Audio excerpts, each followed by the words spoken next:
We have new details tonight on the deadly medical jet crash in Northeast Philadelphia that happened last month. The National Transportation Safety Board releasing its report today saying the plane's voice recorder was not recording during the crash. 7 people were killed and 20 others were injured. Kelly, what else is in that report?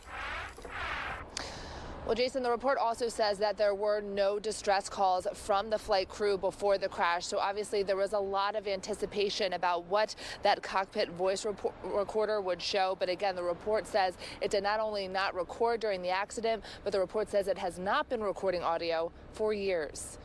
We're just moving forward. The Billy family getting their first inspection by an insurance adjuster today for damage to the back and structure of their home following the Learjet plane crash in Northeast Philadelphia January 31st.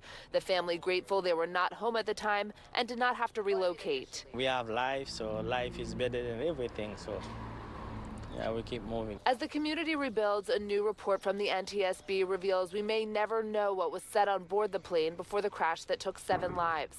11-year-old pediatric patient Valentina Guzman Murillo and her mother were among the 6 on board heading to Missouri when the plane fell from the sky about a minute after taking off, crashing on Cottman Avenue near the Roosevelt Mall, destroying nearby homes and businesses.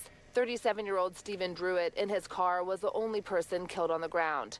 The report says the cockpit voice recorder recovered under 8 feet of soil and debris at the impact site was cleaned and repaired, and the investigation found it did not record the accident and had not been recording audio for several years.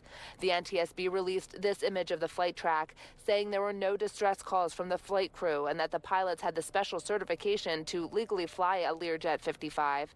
It says the wreckage spanned more than 4 football fields long and more than 2 wide. We felt literally, it was worse than an earthquake. And I've been through the Philly earthquake down by the airport. And it's something that it's going to live with a lot of people. Penelope Camerata, working on Cottman Avenue at the time of the crash, says she was hoping to learn what was recorded on board for some answers. She feels the community is slowly getting back. The community just needs to know that there's people out there to support them.